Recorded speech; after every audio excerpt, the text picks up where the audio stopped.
Welcome back. It is another episode of Pardon the Punctuation. As always, I am Aaron Smith, joined by Jeff Howell and the self-proclaimed best producer in the city, Ed Mayhall. And today, as it is a special edition, if you will, we do have Chad joining us right from the jump. And as you can see, there's been an announcement on Twitter by Jizzle James. Oh, I thought we were getting like shrimp at Chipotle finally. Damn. And Jizzle James becomes the first official, well, not first official, I guess the second official commit to the class of 2023. That's correct. How about that? Joining Rayvon Griffith, who will be in town for homecoming on Saturday. He might be joined by the other 2023 commit at homecoming.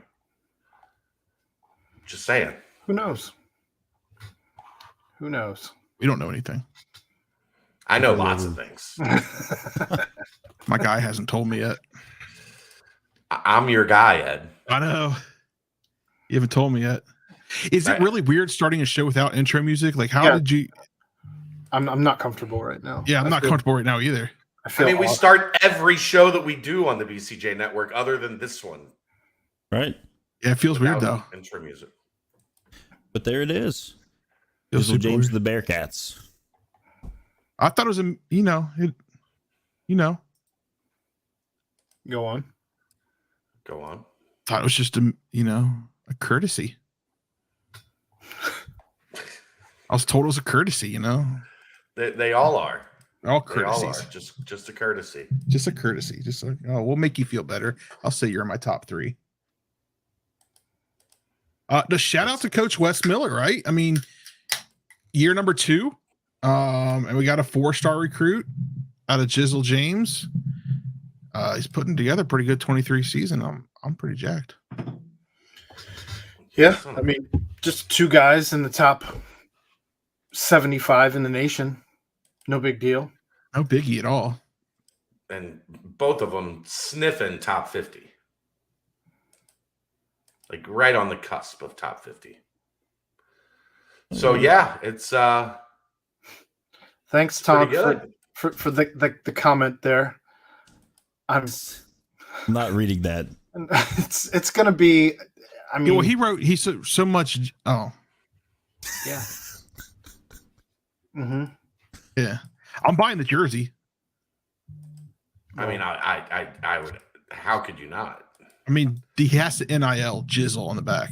Yeah, is it gonna be like a Field? It's gonna be like a Field Williams situation where he has his first name on the back. Right. Yeah. I mean, I'm not against it. It's not a terrible idea. I don't hate it. At least for the NIL jerseys. Yeah, for the money stuff, like yeah, absolutely. Right. People are going to buy Jizzle more than they're going to buy James. Take my money now. Let's just be honest here. I don't want a LeBron James jersey, so yeah, that's a good point.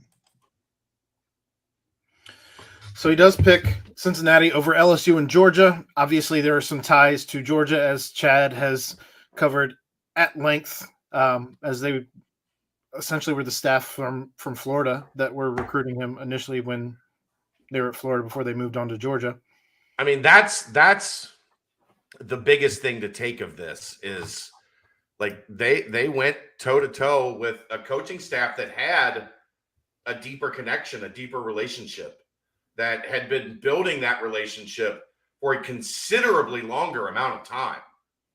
And that they were able to go in there and develop that relationship this summer, build on that relationship into the fall, get him on campus for an official visit, and get the job done, speaks volumes to this staff's ability to identify, evaluate, build the relationship, and then get to the finish line. Because that's all that matters in recruiting. And I was texting with somebody about Flory today. Flory Badunga, who visited UC unofficially today, one of the top players in currently the 2024 class. And this first place is all that matters. Every time. Recruiting is a zero-sum game. You finish first or you finish last. Now, It's maybe like that's a little different in the transfer portal. It's like car racing. I was gonna say it's like Ricky Bobby all over again. You know, it's like car racing. Maybe that's a little different long-term with the transfer portal, but the reality is what they did to move on this kid and build that relationship as quickly as they did to make the impression on his dad. You're talking a Hall of Fame. That's a solid point. Yeah, that's a real solid point, Chad. To get a Hall of Fame athlete that played at the U, like when the U was everything, and to get them on board on the same page, they went home from the visit and felt like Cincinnati is where we want to be. We're ready to shut this thing down. That speaks heavy to Wes Miller and his staff. And a big kudos to Chad Dollar, just promoted to associate head coach. His first act as associate head coach, he was the lead recruiter on Jizzle James, and he got that done. Now, you guys were talking, I think it was on, was it one of the nightcaps? I can't remember. There's so much content that gets put out from BCJ, but that this weekend, kind of when he was on campus, I guess it wasn't this weekend, but when he was on campus, that his dad kind of like fading into the shadows, like this isn't about me, like not making anything. It was all about, the way that they were treating Jizzle and kind of keeping, like, not showering him with like, oh my God, like Edger, like. I mean, I knew who Edger James was. Right. I know, but listen, I know what he looks like. You wouldn't have known he was on the visit unless you were like specifically looking for him. He just had on a casual sweatsuit, hoodie, blended into the background. He wasn't looking for attention. Like when they were, we walked by their tailgate, and he was like, Jizzle was sitting at a table with Arndt and Page and a couple of the staff.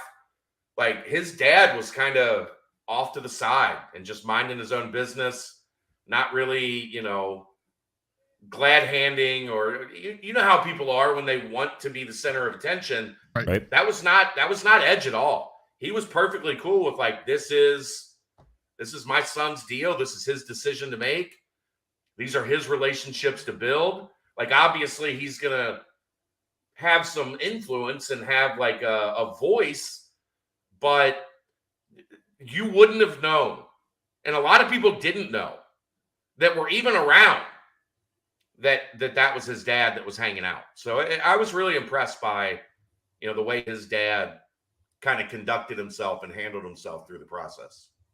The other thing I want to shout out here is, the Bearcat Journal Nation, along with Bearcat Nation at large.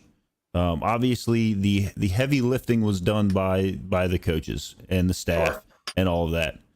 But when you see on Twitter and you see on all the social media sites, like some fan bases don't do what our fan base does, and that is make kids feel like this is the place to be. Like when we get guys here, regardless of if they come in as a 5-star, whatever, like if they come, as long as you come in here, you're a Cincinnati Bearcat for life, and we're gonna take care of you and back you all the way through your journey here and after you leave. And I thought I think what was important there to Jizzle is he wanted to go to a basketball school.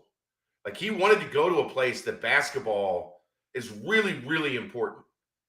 And from what I heard, like when he was coming on his visit, he posted like Cincinnati official, today or whatever. And then he got on a plane to fly to Cincinnati. And when he got to Cincinnati, it already had 1,000+ likes and 150, 200, comments and retweets and quote tweets. Apparently he was like, I had to like turn off my notifications because the Cincinnati fans were just dominating. And that was unlike anything he had seen anywhere else. They knew his name. They had the big head. Like, they were chanting for him when he was down on the field before the game. People recognized him when he was walking around. Like, I think he signed a bunch of autographs as they were like just walking through the crowd. People excited, like that stuff. Say what you will. Is it a little silly? Sure. But guess what? Again, first place is the only thing that matters. And if it helps you finish in first place on a top 50 level point guard, one of the best point guards in the country, whatever works, man. All's fair in love and recruiting.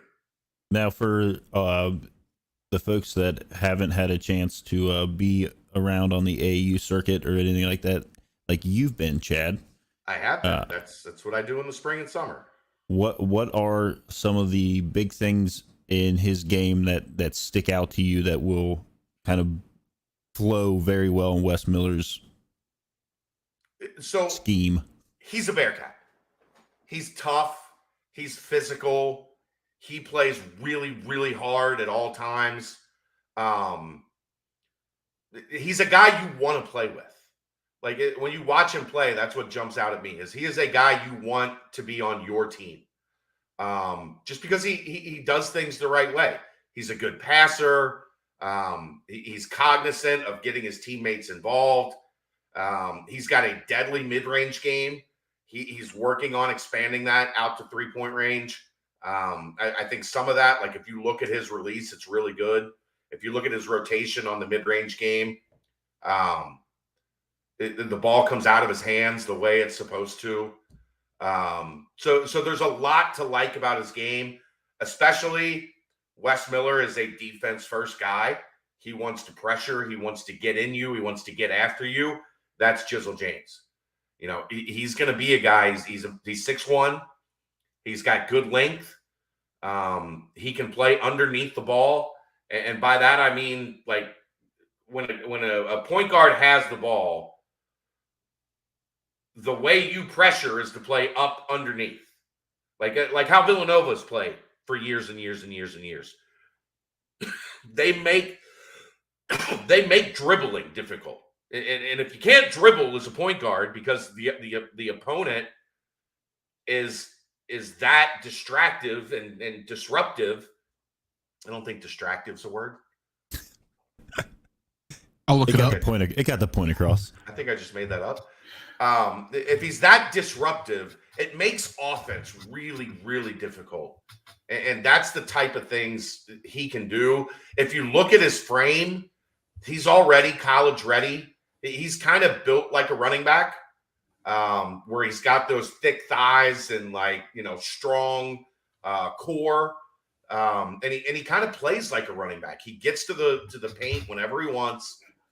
He's like I said, he's a good passer. He's probably not, he's not Isaiah Collier level as a passer. It's not a word, is it, Ed? No, I didn't think so. I'm sorry. I tried for you. Oh, no, I knew it coming out of my mouth. I had just made up a word. It's okay. Sometimes in podcasting, you just make up words. Yeah, absolutely.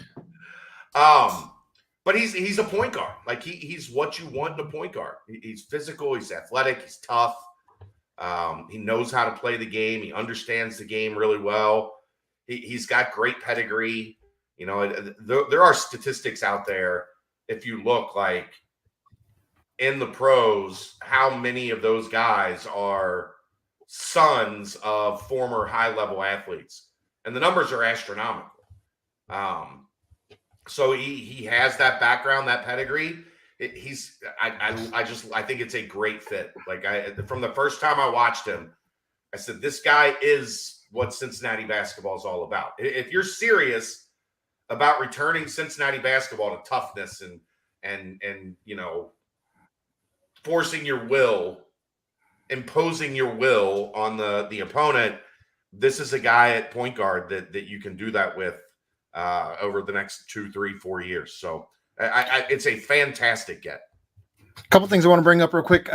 This puts Cincinnati at number 18 now in the country for ranking, I believe, at least according to Stewie, who did the legwork there for us with the calculator, as 24/7 has not updated yet. And I also wanted to share this real quick.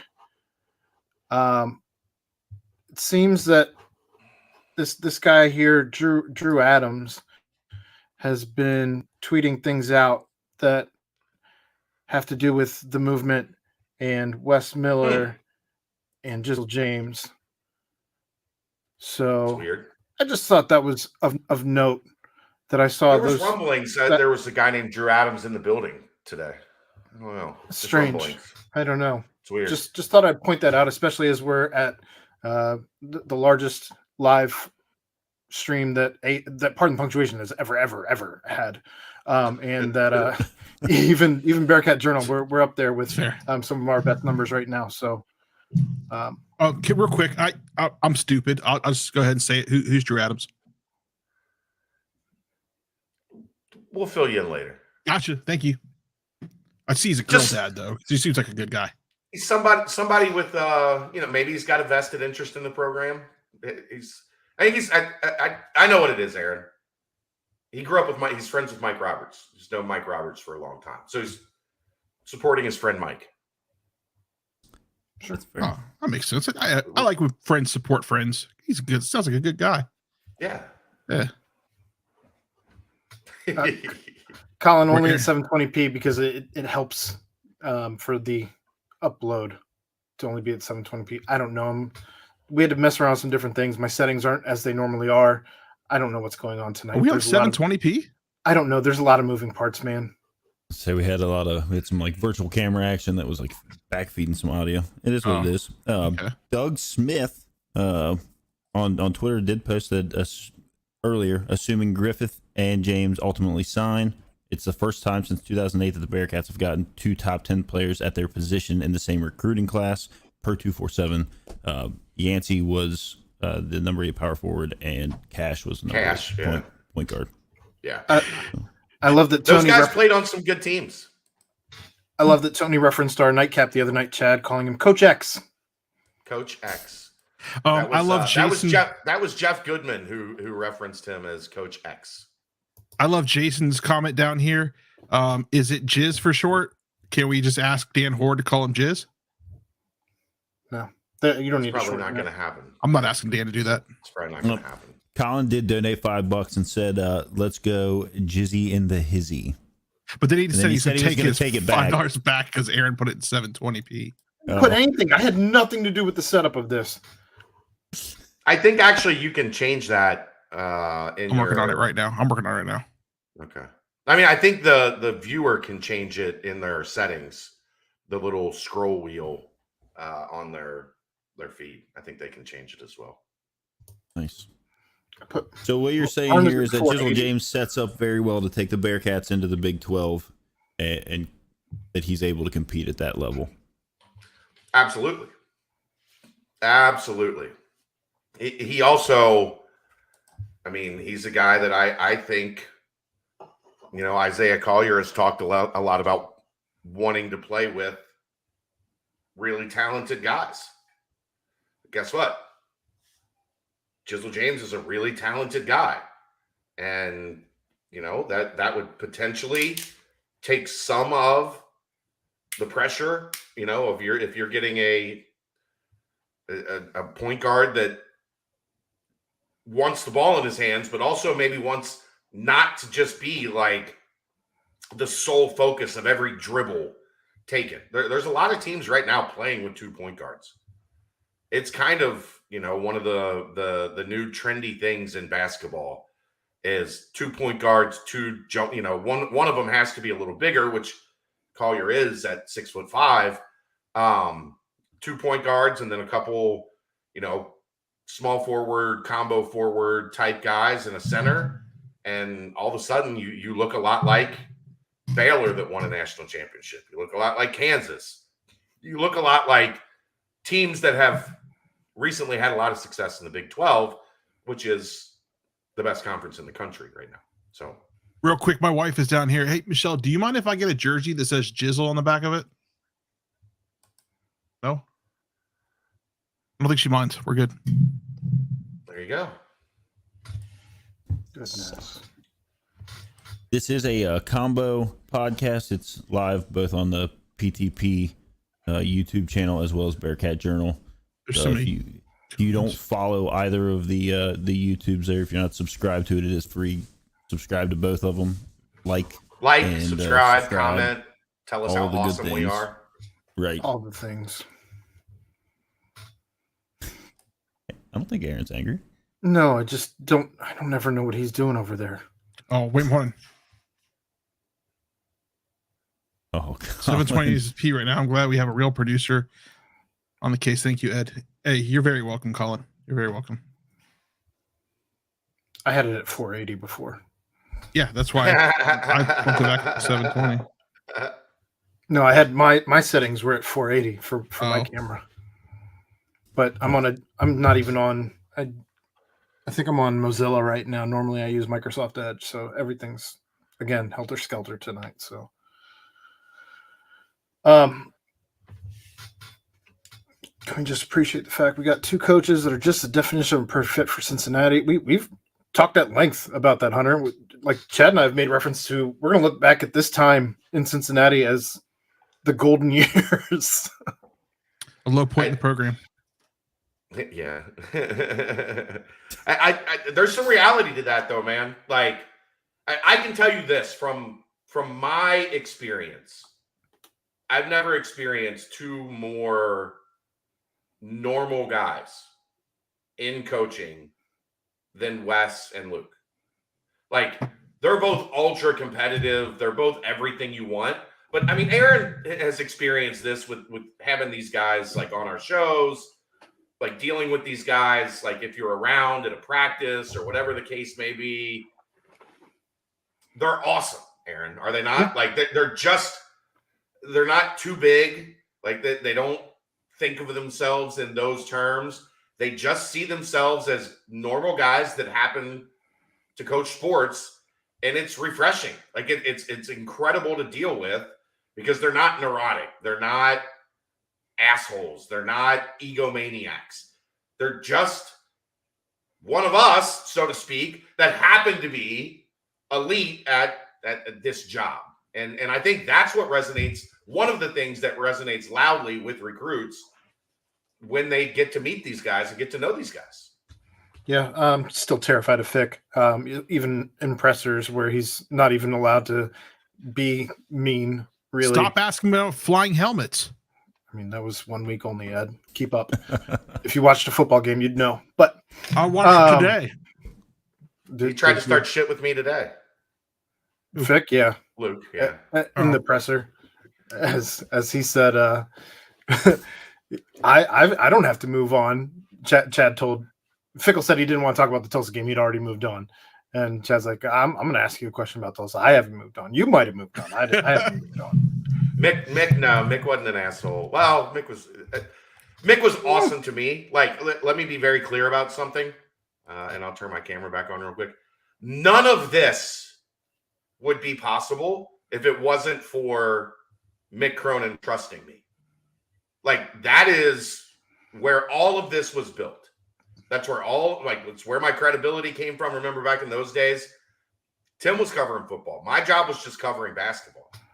In order to get where Bearcat Journal is right now, none of that would have happened without Mick. When Luke Fickle got hired, Mick put in a good word for Bearcat Journal. When Wes Miller got hired, Mick put in a good word for Bearcat Journal. So you will never, Jim, ever hear me say a bad word about Mick because we wouldn't be here if it wasn't for him. And Todd knows. Todd can attest to that. Like, Todd was here for a lot of it. And Todd was the first one to build a relationship with Mick.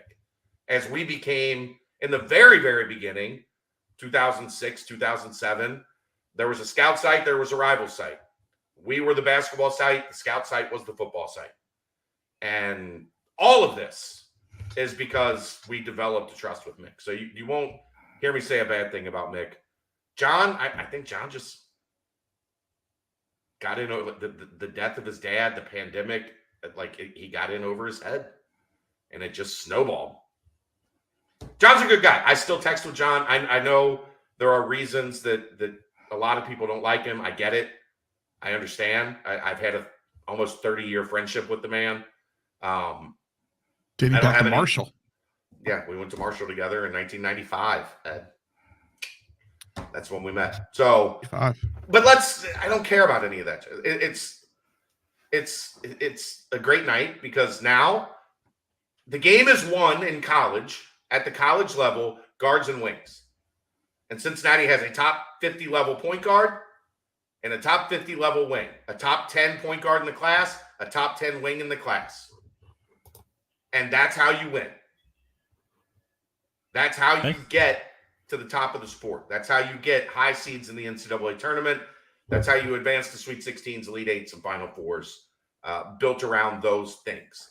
So to see Wes doing this in his first real recruiting class and seeing what is being like worked on the horizon, like we're not even at the apex of this yet.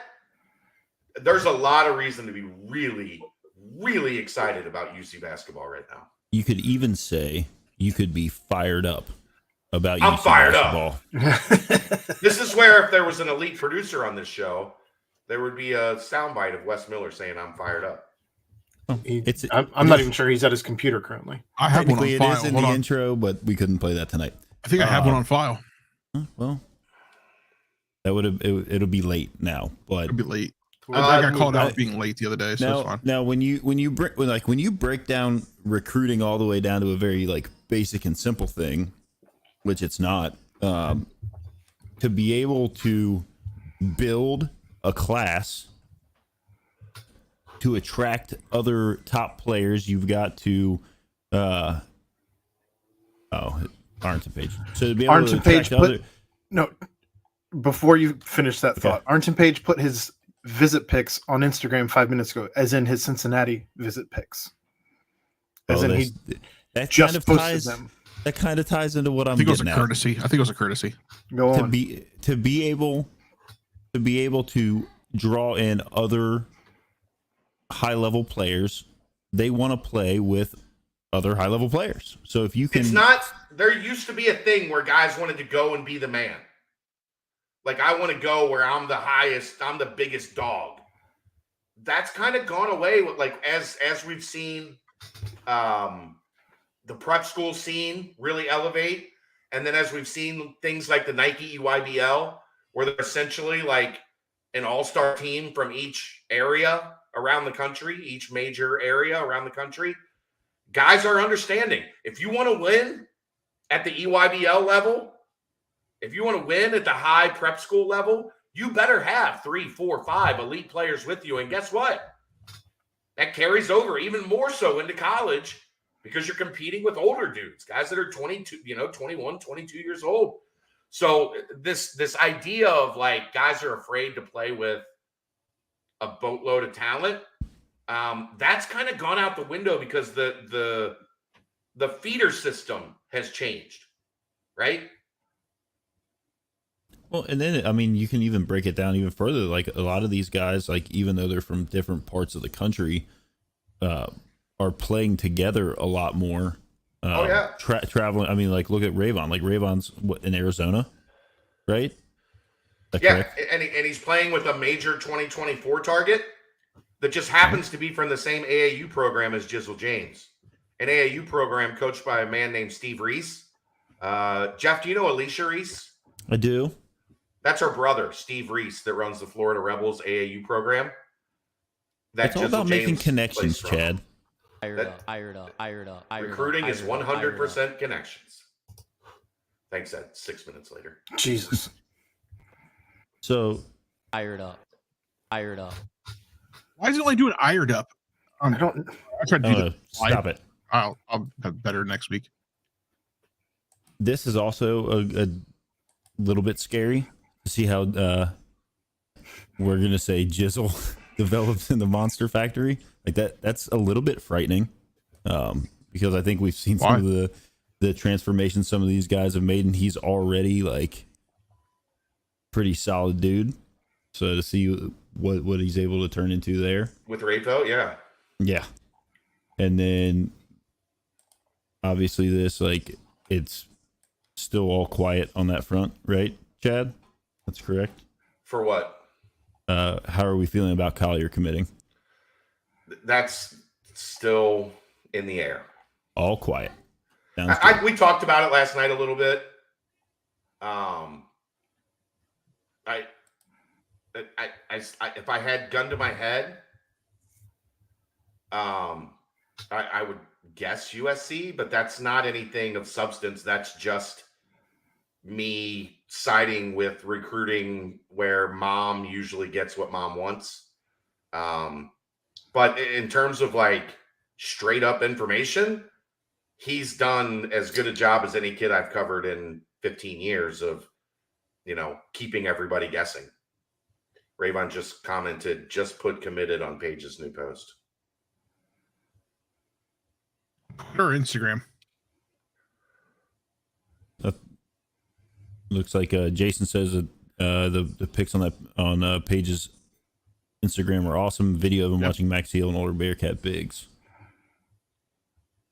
So There's if you history want, here. You want to find those, Ed. I mean, there's that stuff is out there. Like, this is still a basketball school. Like, these guys want to commit and bring this back to where it was. Oh,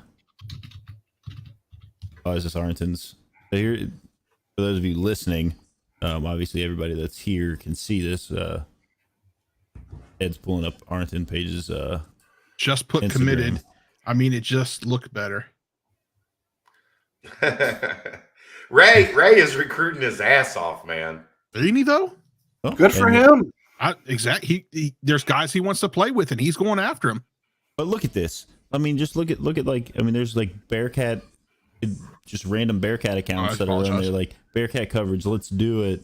That guy wants me to go to IU. The one at the top said it'll join Ray and Jizzle. Yeah, I've seen a lot of red and black and UC stuff getting posted on there. I don't see anything from any other schools. Indiana's got a couple. Yeah. He's not going to Indiana. So that's what I was talking about, though, about like, the Bearcat Nation folks, like the Bearcat. They just the community. They surround these guys, and you don't really see too many of the like. I mean, there's obviously like they're crazy people in all the fan bases, but you don't typically see like insane nonsense that shouldn't be posted or commented happening with UC fans. No, it's usually just GIFs or GIFs or however you want to say it. Like, right. It's innocent. It's harmless. Don't say a word. Just let them know. You don't have to say a word. You can just find your favorite Bearcat GIF, and anytime it's time, you go post it. That's all. Yep. I had to go find that blinking Bearcat again today and recreate the GIF. I was down for it. Good job, Ed. Thank you. Congrats. Above and beyond. That's what I do. So when does the official signing window open, Chad? So it is November 9th, I believe. It's the second Wednesday in November, and it goes for 1 week. And then there's another one that opens in February? In the spring. No, it's April. Or is it April? Okay. All right. So those are some dates you can put on your calendars. So then right now, Chad, if nobody left, if nobody entered the transfer portal, and including guys with eligibility, so essentially just everyone who had eligibility stays. Uh-huh. What's this team looking like next year? Aaron, I don't know. I don't know. We're a long way from that. The guys that we know are gone are what? DeJulius. Yes. Ezekpe. Yes. Fennessy. And there's one more. There's 4 that are gone for sure. Not Davenport. No. Davenport and Shuey have the potential to add a year if they would like. I believe Odie has the potential to add a year if he would like. Nolly. Newman's the other. John Newman. There it is. So those are the 4 guys that are gone for sure. That's the easier question to answer. Sure. Yeah, right. Those are the 4 guys that are gone for sure. And then there are 4 guys that have a COVID year that they could use if they so desire. Okay. No, Micah's got a COVID year if he wants, Todd. Just wanted to get an idea for what we might be looking at next year, potentially. That's 5 out of that's the video. On as we're watching now. I like the very end of this video. Just feels good to me. That's pretty dope that they bring the scoreboard all the way down when they do these photo shoots in Fifth Third Arena, and that they pick their like video of Max and Hicks and like incorporated that into is like that is dope. Maybe I don't know, guys. I don't know. Right. I mean, the question was. I think the big question is: could getting Collier cause Woods to leave? Maybe, I don't know. Or do the size of Nolly and Skilling still give Woods comparable minutes without hindering James and Collier's minutes? Those are all questions I would have to watch this year to have answers to. Yeah, sure. Because let's say Mike Adams Woods makes a big jump hypothetically this year and makes himself a player that you really want back next year. Like that changes the equation.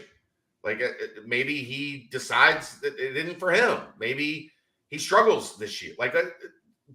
We don't have those answers because we need to see a season play out to kind of understand where things are when we get to, and a lot of it, by January, February, we'll probably have better ideas and better answers to those things. But what I know right now is that Jizzle James and Isaiah Collier are open to the idea of playing together. So this isn't a situation where James commits and Collier is no longer interested in Cincinnati. That is not the case. I can assure you of that. I know that. So that's what's important right now. Yeah, it's not that these two kids are looking at each other and saying, no, I'm good. From my understanding, these are two kids that both played on the EYBL circuit, and they both have a great deal of respect for each other's game. And they both look at each other's game and think, we could play together. That's you can't get both if you don't land one. This is a situation where these guys are comfortable with how the other one plays. And it's because they both play the right way. They both appreciate and respect. They're not ball hogs. They're not guys that are looking for their own shine. You know what I mean? They're guys that are looking to be on a team that wins, because ultimately that's what matters. And there's a lot of guys that aren't like that. There's a lot of guys out there in the AAU circuit. You can see they're out to get theirs. And these two guys have a mutual respect for how each other plays. And for now, that's what's important, is that they see how each other plays and recognize, this guy could help me and I could help him. And both of them have that belief from what I've heard. I don't know. It's just exciting times here in Cincinnati. I mean, obviously last season with the CFP, and now this season for the first time since what was the year, Jeff? First time since 2008. 2008 that they have two top 100 guys. I mean, Big 12 already making waves, and we are merely at the tip of that iceberg. Well, I mean, we talked about it. You cannot roll into the Big 12 with a roster that can't compete and then expect to grow. You'll just get shuffled to the bottom of the order, and that's where you'll stay. Right. You won't get out. You'll just get buried. Right. And then people will look at it and say, I don't want to go play there because you don't want to be the Rutgers or the Maryland of the Big 12. Right. That is a very good point. You do not want to be the doormat for everybody. No. It's not a fun place to be. Well, because otherwise, whenever this all happens again, because there's bound to be a reshuffle at some point in time, it's not just going to be this forever, right? We're not entering the end game. So it's never been this forever. Correct. So whenever this reshuffling happens again, you don't want to find yourself on the outside looking in ever again. And how do you do that? By making sure you're relevant. You go to the CFP, you put a team together that is going to make runs in the NCAA tournament. And that's what you do. There's not a ton of schools that are able to do both of those things. Not at any type of consistent level. And I'm in no way, shape, or form saying that Cincinnati is going to continue to put themselves in the CFP conversation or continue to make runs in. When it goes to 12, there's a very real possibility they could. Fair enough. Whether they make it or not, like if they finish 18, that's a year where you spent the season in the conversation. Certainly in the conversation, yeah. I guess I was thinking at 4. I'm not used to thinking about 12 yet by any stretch. We're not even in that realm yet. Jeffrey, basketball gets 13 scholarship spots. I can't. Yeah, I keep clicking on these things like I to do it, and I don't. 13 scholarship spots every year for basketball. The AAC sure felt like forever. Especially when the Big 12 decided not to expand. There was definitely a point in time where it was like, is this where we're going to be at forever? Yeah. Well, and I guess that's my whole entire point is like, you don't want to find yourself in those positions ever again. And I think, I think when that happened though, UC realized that, and there have been a movement. There's been a movement at UC. Well, they did that thing where they hired Luke Fickell, right? And retired Luke Fickell. And maybe I'm like not remembering this correctly, but that wasn't necessarily like the most popular decision at that time. I mean, like it wasn't like here's a slam the scary dunk. part. Like a lot of people. The scary part is it was down to Luke Fickell and Scott Satterfield at Louisville. And given where Louisville is right now, that thing was close. Like they were ready. Like they were ready to hire Satterfield, just as ready as they when they were finalizing like down to having flight plans to both locations to pick them up. Right. Like they did, Jeff. They did. And it like a lot of that, the Satterfield stuff, because ADs prefer to hire guys with head coaching experience. So Satterfield had that. I gotta pause for a second. Okay.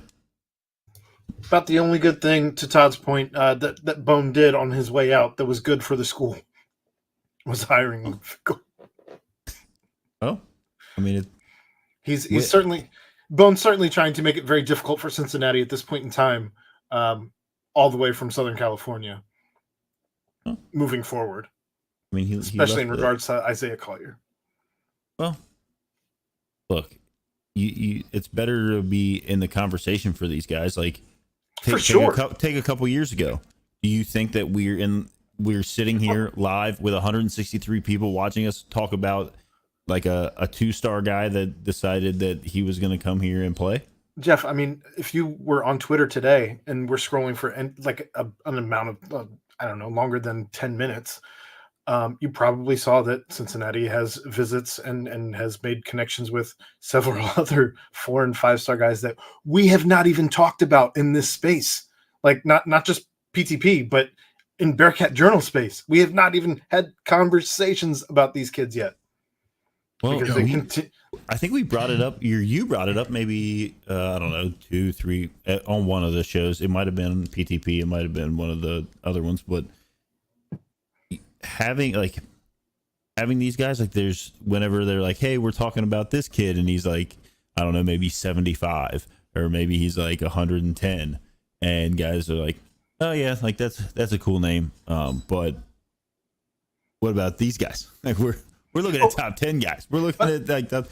I mean, you need those guys, and those guys need to know that regardless of where they land on the whatever ranking system there is, if Wes Miller believes in you enough to bring you here, you are going to get the same support that a number 1 recruit in the country is going to get. I think we're getting to that point with not just football, to your point, but also with basketball, where these guys are evaluating both Luke Fickell and Wes Miller and staff. They're evaluating players better than most programs, even your blue bloods in the entire country, where they're on them before anybody else is on them, when they're still back in the 75, 110, 150 range. Speaking to basketball and in football, when they're 2-star, 3-star guys. Flory Badunga was not even ranked. Was he, Chad? He was a complete unknown until spring. But and I know he's not committed here or anything like that. I'm just they're on him. Like Collier was low. Like they've. So I've told this story a time or two. I'll tell it again. The first AAU event I went to this spring was in Indianapolis. It was the an Adidas stop in Indianapolis. I walk in the gym. I see the Indiana Elite, which is a program that we're going to want to get to know for intents and purposes. For numerous reasons. I walk into the gym. Indiana Elite's playing. There's a young man playing for them named Raleigh Burgess who goes to Sycamore. And he's a high major recruit. So I was like, all right, I hadn't seen him yet. I'll check this out. And within 30 seconds, I was like, who the hell is that?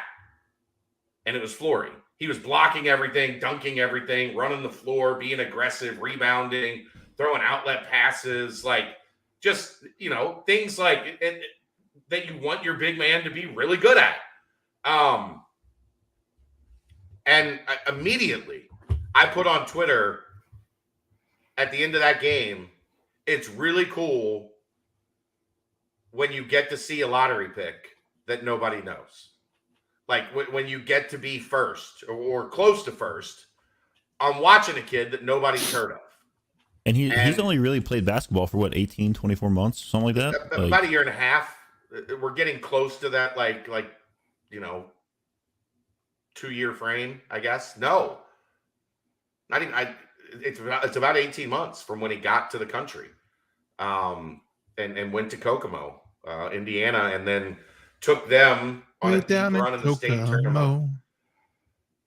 Took them on a deep run in the state tournament, and then parlayed that into dominating AAU over the past, 4 months, 5 months, whatever it was, and seeing 84 more reigns than he had ever seen in his entire life. Yeah.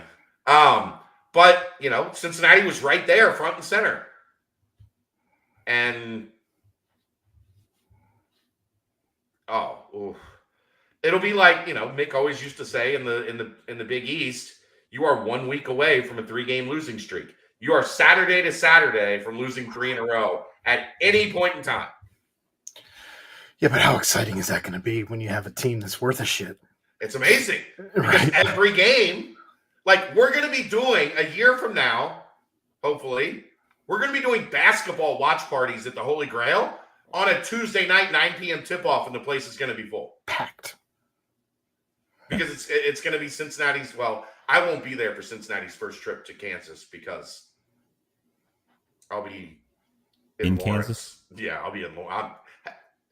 How could you, if I can get a press pass, I don't have to go through the hassle of getting tickets. Right. If I can get a press pass for UC's first game in Lawrence, Kansas, I'm an asshole if I don't go to Fog Allen Fieldhouse. Nice Beach Boys drop there. Appreciate you, John. Jason K, I don't know that Jizzle ever turned off notifications. I believe that was Collier who stated that he turned off notifications because of... No, Jizzle joked about it after, I just told the story in the beginning of the thing. When he landed in Cincinnati, his phone exploded. I missed that.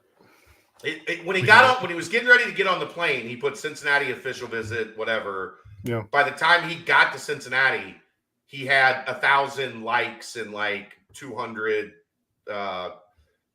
comments and another 50 quote tweets. He was like, dude, I turned on my phone and my phone was like, blah, blah, blah. Jizzle's commitment video on his Instagram page, we cannot play it. There is copyright music in it, but it is amazing. You can play the video. We can play the video, but he talks about like his journey and stuff. We'll continue to talk. You can just leave it run. Yeah. I get it. I got you. We got dinged on Rayvon's commitment video. Yeah. Copyright. So Yeah. It's what it is.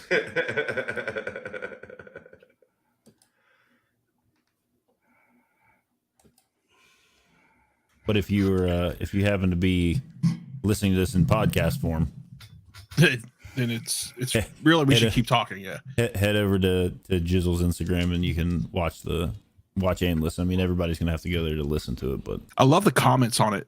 Rayvon Griffin, it's headhunting season. It's tough. I think he said the same thing on Twitter. Oh, did he? Okay.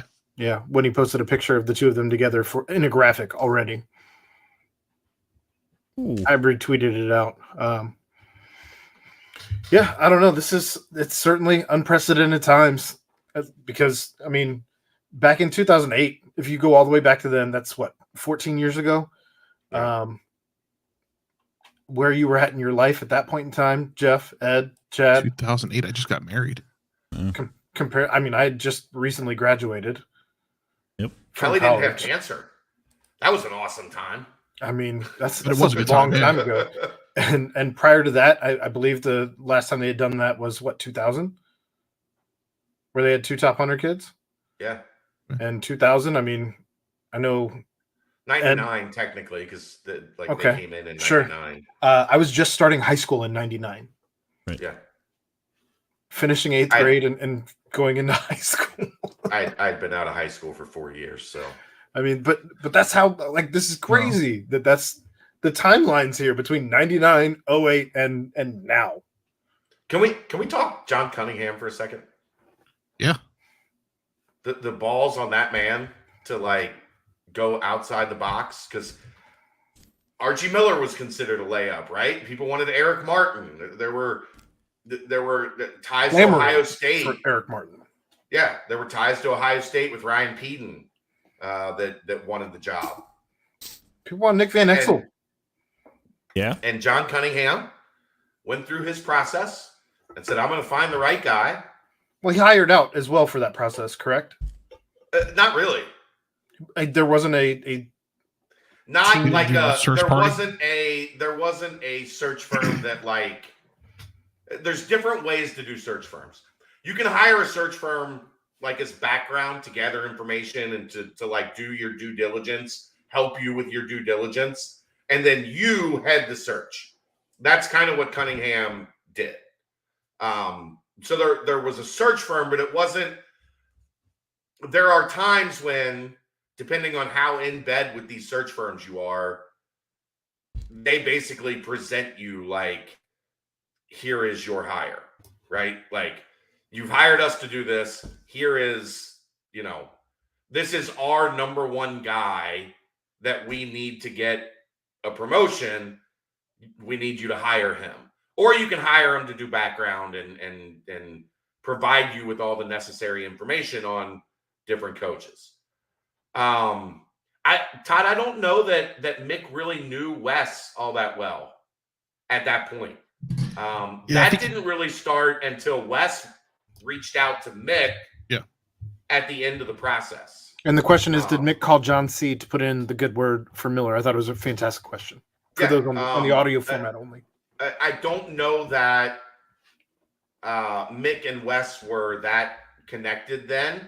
I will tell you this, for a lot of you people that want to hate on Mick has done a lot of help behind the scenes for Wes on who to know in town, like who were the power players, who to go get as a strength coach. Yep. Fair point, Ed. I think Wes asked a lot of people.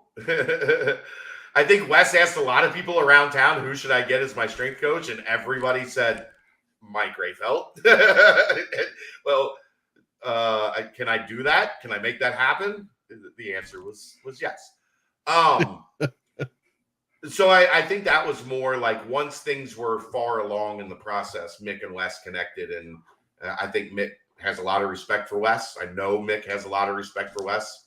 and the way he operates and the way he does things, because Mick has told me he has a lot of respect for Wes and the way he operates and the way he does things. Not to name drop, but I'm just saying I can confirm those things because those are conversations that I've had. But John, by all accounts, when Wes Miller came into town, snuck into town one night during the search process, and formally met with John Cunningham and toured everything and did an in-person interview, John Cunningham was blown away. And yeah, it makes sense, doesn't it? For good reason. I mean, I It think makes sense. if you listen to his very first his intro press conference, Yeah. I think he kind of blew everybody off their feet at that point. Like I was a guy that on PTP way back when, I think maybe I was so angry about the way things were going and ending at the time that when Did Wes you Miller, see Isaiah Collier commented on Jizzle James? yeah, it said tough Yeah. with a bunch of fire emojis. 4 fire emojis. But I was, an Eric Martin guy, and I was a little bit like that was the direction I was heading. I actually, the day that it was announced, Wes Miller truthfully wasn't even like a guy that I was considering as somebody that they were really going to pick. So I did zero. That's because you weren't a member on Bearcat Journal at that This point. is true. You're right. I wasn't. No. And now look at me. But You're then a I did star. go. You're a fucking star, Jeff. Well, that's too kind.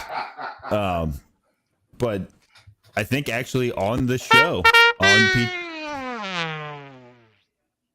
on the PTP show, as I looked into some things, and then his press conference and everything, and I was like, this guy I think is the dude that's gonna make things better here, and all signs are still pointing that direction.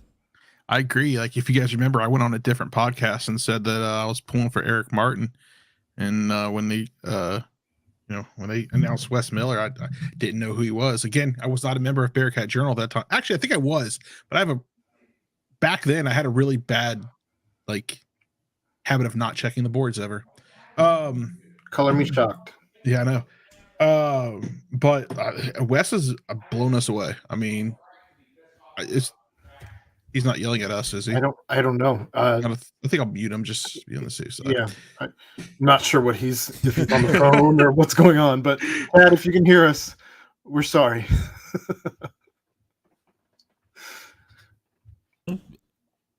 I don't know. I mean, I'm super pumped about everything happening right now.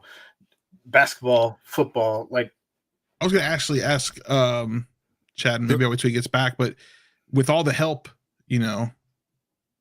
that Wes has been getting from Mick, is it possible I'm back, kinda. All right, cool. Is it possible that we get a 1-on-1 with UCLA now that these guys have become pretty good friends?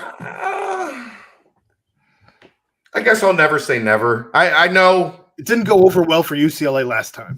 Well, no, I just know knowing how Mick was having to face Danny Hurley, he's not one that loves being in those situations where even if you win, you kind of lose. That's fair. Maybe I wouldn't rule it out. I think down the road, maybe it would be, if Wes gets things rolling. But the thing is that anymore, you're talking about all these league teams are probably going to be playing 20 conference games. There's 31 games. You have 20 conference games. You're going to have 2 or 3 games in an MTE. And then you're going to have another 2 or 3 games that are conference challenge games. So you're looking at 24, 25 of your 31 games are already kind of spoken for before you go into a 31 game season. It's going to be difficult to schedule a lot of these home and home type events that we've seen in the past. Will there still be a little bit? Yeah, but you know what? If that's how your schedule looks, you're going to need some wins. You're going to need some home games where you can't afford that second year where you have to go out and like return a trip somewhere and you're giving up a home date to make a couple $1 million. Like it's the landscape as we settle into once these moves are made, once the Big 12 is where they're going to be, once the Big 10 is where they're going to be, once the SEC is where they're going to be. Like a lot of this stuff is going to be dependent on, do they stop? Like if they stop at 18, then you're going to have a room for a game or two home and home. Chad, I just want to say I'm really excited about Berg being excited again. He just tweeted a little bit ago. He's excited. He texted me earlier today, like, is it happening? I was like, yeah, bro. He tweeted a video of Jizzle a couple minutes ago, and I immediately responded, so is Jizzle also creamy? Stop. Oh, God. I love Chris Laporte's video that he posted. It's just him on a megaphone yelling, yeah. For those who don't know anything about Berg, he calls anyone who can shoot well creamy. I just wanted to put that out there. That wasn't without warrant. Yeah, it's a phrase he uses that makes all of us very uncomfortable when he uses it. Sorry, Dan. So there's that. Yeah, That's fair. But fair. It'd be really cool if there was like a group chat between like Ray and Jizzle and Isaiah and Paige. Like one of those would be pretty cool. I agree. Cool. Or if any of them had ever talked about playing together, or all four of them had talked about playing together. Or possibly. If they ever rode one of those banana things together in the Bahamas, talking about want to come play in Cincinnati. And we're talking about things that might actually be real, but aren't real, but are real. Maybe if they were, I mean, the really banana cool. things are real.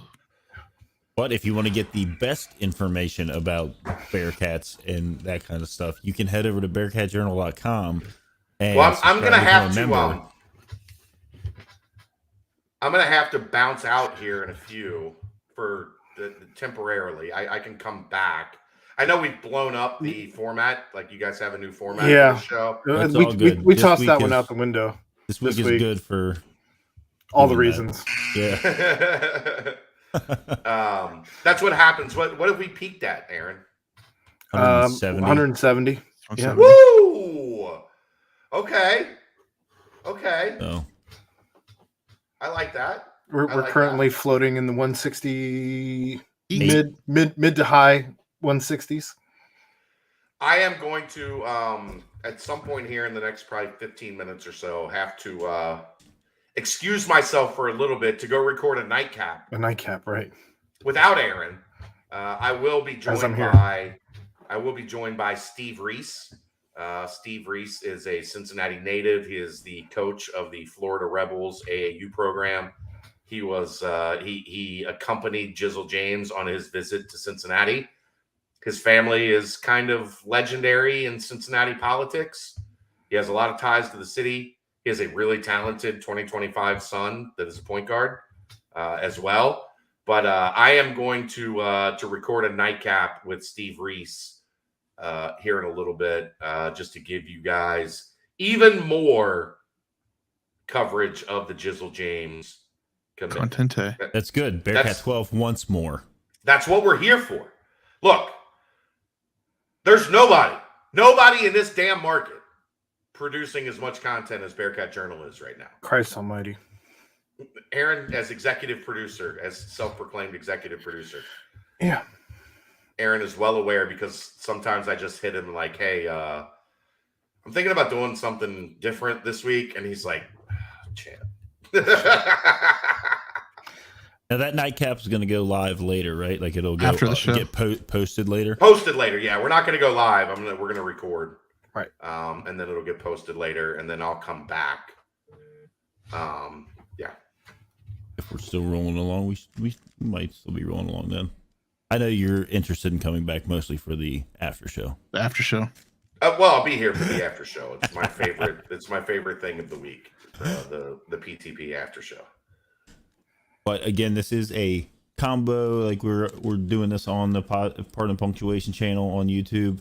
which could use some follows and subscriptions, whatever. They're free. And then also Bearcat Journal. If you're not subscribed to this YouTube channel, make sure you click that and then like it. Maybe drop a comment, like I don't know, whatever you wishing Jizzle well, whatever. Add some comments, blow it up. This has been a fun hour of discussing that. Todd, I feel like there's a couple that I think about, but I know the one that you're referencing in particular. And it's not Mother Lover. I'm on a boat. It's not that one. Not the one with Akon either. After show Jello shots. That's a Dave thing. That is a Dave thing. We'll see. We'll see. Jeff hasn't made it up to the Simone family tailgate, which I think is kind of criminal. I know. It's kind of criminal that Jeff is, now the co-host of what is fastly becoming the #1 podcast in the network, and he's never met Dave, the Simone family, or done a Jello shot. I know. That will be coming as soon as my son's football season is over and isn't playing on Saturdays. Well, there's 3 home games in November. Yeah, we'll be at one of them. I've already reached out to Aaron because he has tickets that sometimes he parts with. They're not. I don't have any tickets. Let's keep that all the way real. Well, my family has tickets, right? And sometimes there are some they part with. Right. You know what I mean. And Jeff wants them. I know. So that'll be a thing probably in November. But kids playing football comes first. All right, Chad, you go take care of business. We got. I don't have a text yet, so I can hang around until I get the text that he's all right. He's in place. Unless you want to kick me out, then just kick me out, and I'll just hang out in the lobby. No. We're gonna roll into. You want to roll into Bearcat? Roll into football. Recap of Bearcat football. I know Chad was at the presser today with Coach. That's not how this works. Ed wants to do this. That was a loud one. That was a big one. 50. All right, I'm turning it down more. I thought you put that at 35 or something. Yes. I thought we did it 40. No, it's 35. Anyway, Chad, you were at the presser today with Luke talking about Tulsa. I listened to at least all of Luke and most of Jabari. That was as far as I was able to make it today. But did you find it odd he didn't really want to talk about Tulsa at all? No, I think they're done with Tulsa. They never want anything to do with Tulsa ever again. They're dirty. They're cheap. They try to drag you down into the mud and make it a street fight. Cincinnati is okay with that, but it's not their preferred place to be. So I think they just he was more than content with being like, look, we went in there, we got the smoke in the form of fireworks that they set off for the celebration of Ivan Pace making a game-altering play, and then they got on the bus, they got on the plane. And they got the fuck out of Tulsa, never to return ever again. Well, go ahead. I was just going to move on to a different portion of the presser, but if you have a follow-up, go ahead. No, I was just going to bring up a point that I brought up on Sunday, kind of in reference to Chad saying never going back to Tulsa, that apparently their own fans don't even want to be in Tulsa. As Dan Horde was on the radio, and he was talking about like the stadium filling up, and he's like, like the UC side seems to be filling in, like there's some fans over there, but if you pan the camera over to the Tulsa side, I'm not sure that they realized this game was open to the public. It's like, that is not good. And then there were like pictures that were popping up on Twitter, and Tulsa said they wanted the smoke. They've now gotten the smoke from the broadcaster, from the coach, from the team. Like there's no more smoke left to give to the Golden Hurricane. There are some. The question is, Chad, is any college athletic program in the country getting the same amount of content BCJ is putting out? Baylor comes to mind immediately. There are some, but those places also have like 4, 5, 6 full-time employees. Yeah. we're doing this as a labor of love. Generally, there is some money involved, but we're not at a point yet where I have like a staff and an office and things of that nature, like some of these other places. Although I don't know that you need an office anymore. I don't think we'd work well in an office anyway. I think we'd have way too much fun and not get anything done if we were in an office every day. I'd have FOMO. I'd have terrible FOMO because I wouldn't be able to be there. But right. The BCJ is Big 12 ready. That was, and Aaron can attest to this, that was the point of like, we have this year to throw as much shit against the wall and see what sticks. We have many 36. We have an evolving 30, 60, 90 plan. Right. You guys keep consuming all of it. Like the numbers are great on everything that we're doing. I need you guys to do better on the 2-minute warning. On any format. Any format. Yeah. TikTok, Instagram. I wonder if YouTube. That is hurting her a little bit. Is that she's TikTok, Instagram, YouTube. She's putting it on Facebook. Like if that's spreading the numbers a little bit thin. Nothing can skew hard on one particular thing as when you're doing it and all those. The numbers are rising. Like I'm getting notifications from TikTok and Instagram that I've never gotten. Like, hey, you're having success on this platform. Like it is growing. And Reagan is doing a great job. Like in what we want from that piece of content, quick, succinct to the point. She's doing a phenomenal job on that. So make sure you're adding the 2-minute warning into your repertoire as well. Nobody does what we do with the resources we have. That is 100% back.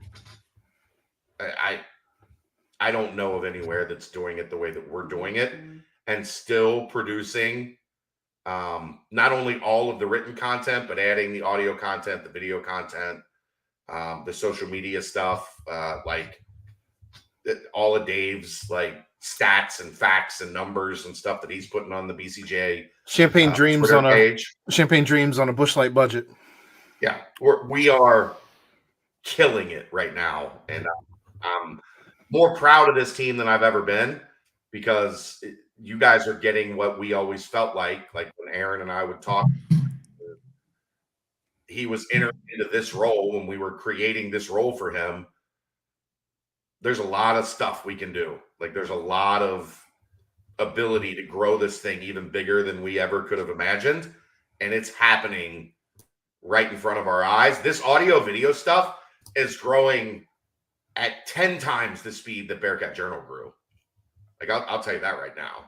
So is this where you announce that I'm now officially a partner? No, we're not there yet. Okay. All right. I didn't know. I didn't want to. You have to have a project, Ed. I just wanted to make sure I was going to get tissues ready if you were going to do that. That's all I wanted to do. We need a project for Ed. We found a project for Jeff. Right? And Jeff is crushing it on that project. We got to find a project for Ed. That's how you go from affiliate to partner. Fair. This is a group project. I'm that one person who doesn't turn in. Yeah. Yeah. Yeah. You're the one person that doesn't turn in the assignment. Shocker. And then when asked to turn in the assignment, you make a mockery of the assignment.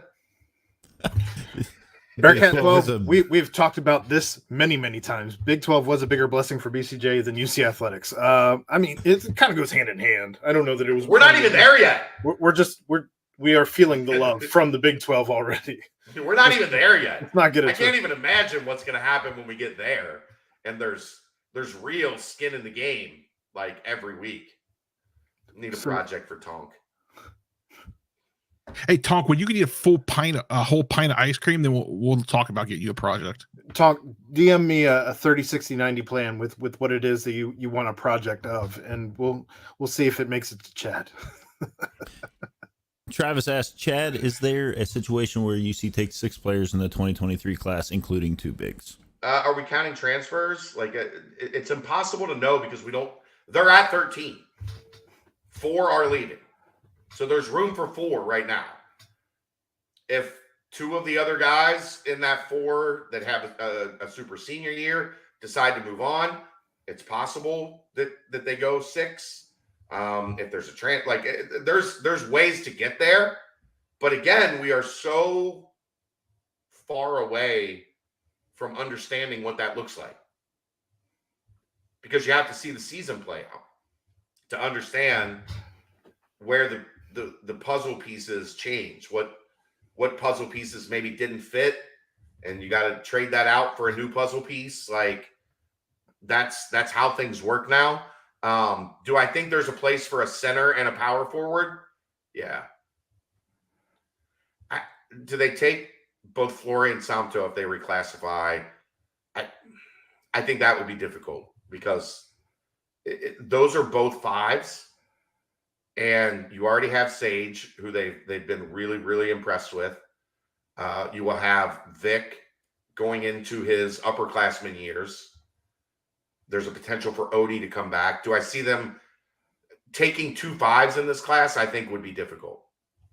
If both of those guys reclassify, you take one of them with Arrington Page, who can play the 5, can play the 4. I think there's a place for that. I don't know that there's a place for two 5s. It puts a lot of stress on somebody's going to have to go, right? And I don't think Wes is looking to put that kind of stress in his locker room. If you have 4 guys, if you have Vic as a 5, Sage as a 5, and then you had Samto and Flory as 5s, you have 4 guys for one position. That's a tough thing to do to the roster. Tonk, I told you, I need a 30-60-90 plan. Goodness. I don't even know. We have to read that. That sounds like a Tonk fantastic suggested idea, TNT, Tonk and Tequila. I go to every opposing team tailgate in the Big 12 next year and interview different drunk people and ask them what they think about the game in Cincinnati. Lots of hot takes. Tonk, I was with you for all of about, 3 hours of our life total. And I almost witnessed you get into a fight, not on Tonk's accord, but because some other dude just wanted to fight him. And he almost got in trouble for going out with his girlfriend. So I don't know how that would work if you're going to do Tonk and Tequila and go visit people's tailgates. That said, let's get back to football, though. Okay, sorry. I mean, it is what it is. You got to read the room. People want to talk about what they want to talk about. Do you remember? This has turned into an ad hoc mailbag, and I'm okay with it. About basketball. Well, when you have 170 people in the room, 100. We're down to 145. Only 145. Something tells me 145. Something tells me I rewatched the game today for no good reason. Probably. Daniel brings up when you do go to the Big 12 next year, we have media members from other schools, and I don't know if you mean I would like to visiting into the podcast, because we have always been open to hearing out anybody's point of view, or bouncing things back and forth, having I think this would be a really good place for that potentially. I appeared on a Texas Tech one, so we have some people from Texas Tech that I could easily do a home and home, if you will. I joined some large Big 12 Facebook groups, so I can try to find some different Big 12 podcasts out of there that we can connect with. My donation to get TNT off the ground. Colin's buying Colin's buying the cheapest bottle of tequila available for Tonk. Well, that's the only way that could happen. You're not doing expensive tequila for TNT. I'm not sure that Tonk does cheap tequila. Is it the Big 12 Big East Challenge or a different conference? Challenge. That there's a Big 12 SEC Challenge also, I believe. So yeah. How certain are we that Samto and Flory are reclassifying? We're not. It's just things that are possible. We talk about things that are possible. So it's possible. It's certainly more possible after tonight. Well, it's certainly more possible, I think, because we are now looking at 2024 changing NBA draft eligibility. So if you can get Ed, you look surprised? I had the timer going and it just went off. Oh. But okay. If you can get a year of college in 2023 and then go to the NBA in 2024, that will be better hypothetically than the guys that are just going straight out of high school in 2024. So the math is changing. The situation is changing. It's going to depend on how the people advising those kids and around those kids handle those situations. I'm not certain of anything. That's it. It's just when you work in this world, you can't be really certain of anything until it happens. Aaron can attest. Like, he's gotten to see a little bit of how the sausage is made. We'll talk about one thing on Monday, and it's different by Thursday. Yeah, completely different by Thursday. That's why there's a lot of stuff that you don't make public right away because it's still developing. I'm sure there's stuff that you don't even tell me because, well, I know there's stuff you don't tell me. There's stuff I don't tell. There's stuff I don't tell Kelly. Kelly doesn't talk to anybody. In any case, we need to give Victor him. Yeah, that's not happening. I'm just no. Dude, that guy's amazing. Like, he was like, look, he's a freak. There's nobody I've ever seen like Victor Wembanyama. He was like, he was talking about the number 2 player in his class, and he was like, that guy's really good. If I didn't exist, like, he would deserve to be number 1. Yep. Oh, I love it. So I guess we can get back to football then. What I had wanted to talk about from the presser was when Coach was asked about staying at Cincinnati and the fact that he has.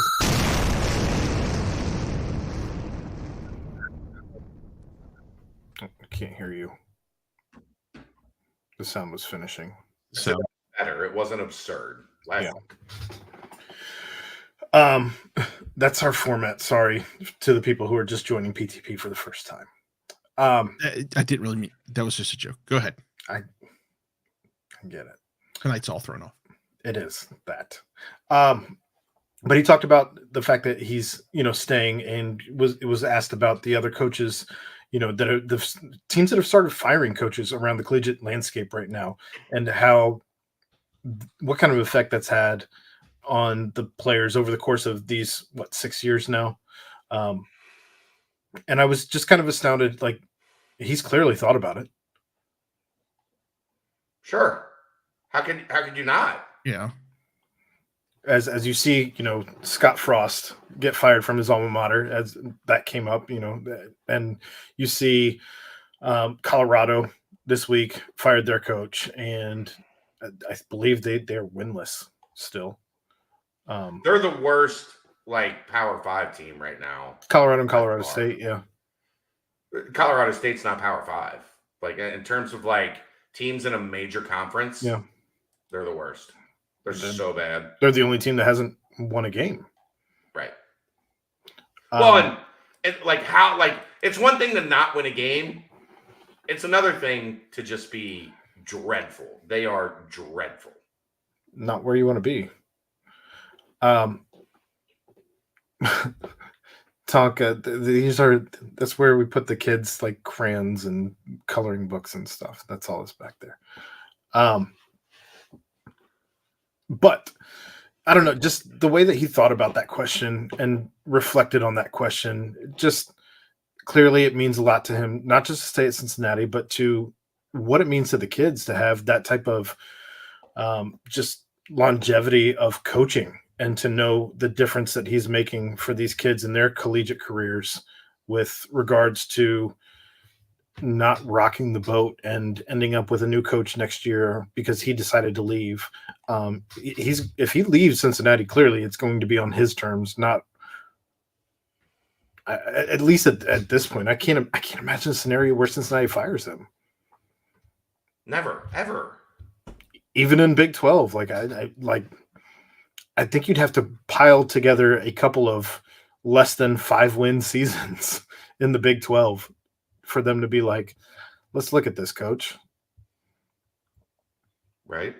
I mean, he's also at a point where, and we've talked about this over the past 2 years or so, he's just comfortable in his, he's comfortable being Luke. You go somewhere else, you're going to have to reestablish that. Right.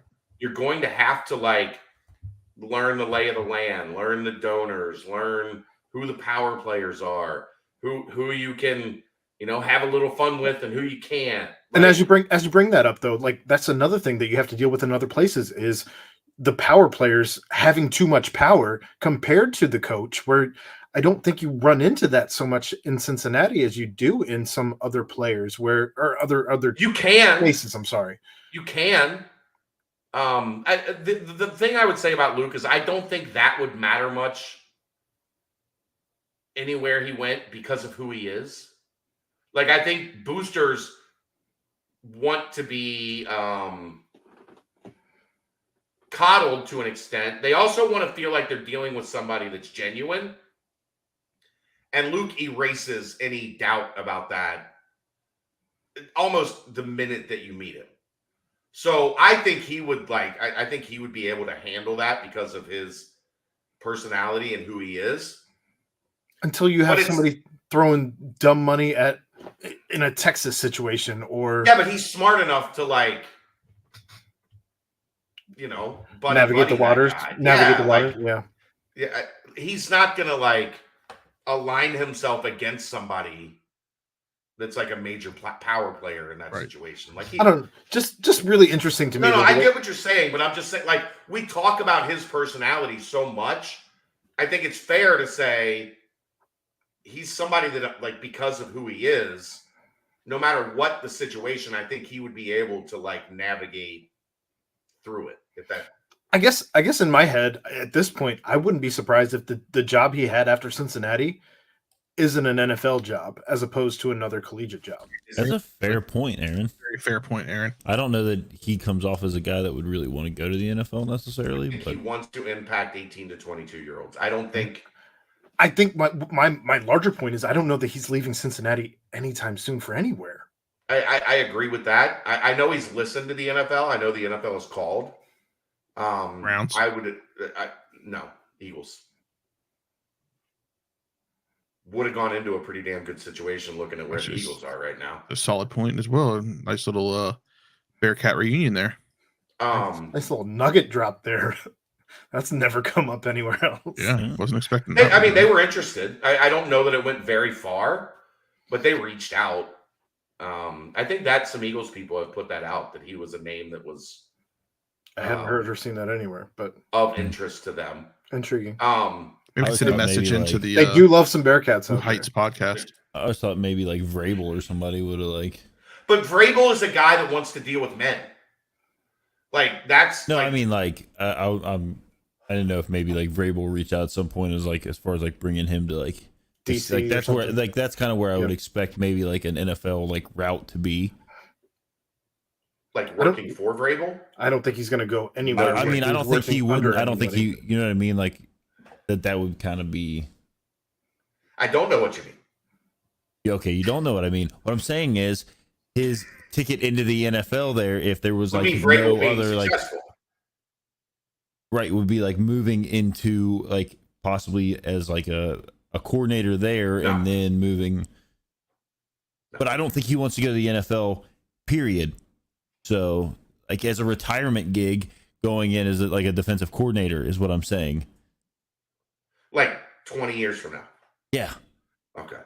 if that was now. And I realize that because I don't think it happens ever. I just think that he's like you said, wants to impact kids, help them grow and achieve what they need to achieve and continue on, because where he's at, he can impact that kind of thing. If you're in the NFL, you're not impacting that stuff. Here's the other thing. I think Luke values, of course, it's all up to Amy.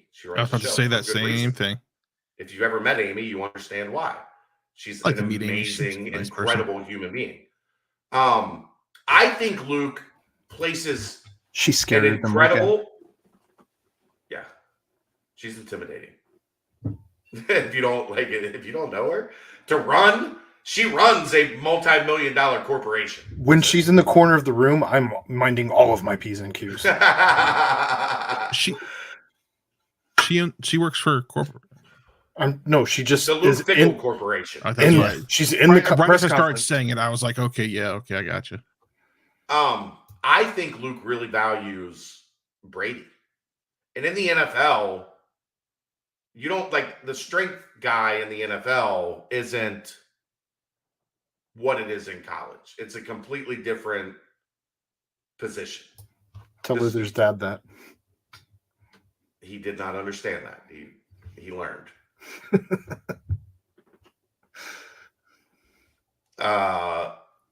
It's read between the lines, Josh. I haven't seen Pete Thamel include Luke on any of his candidate list.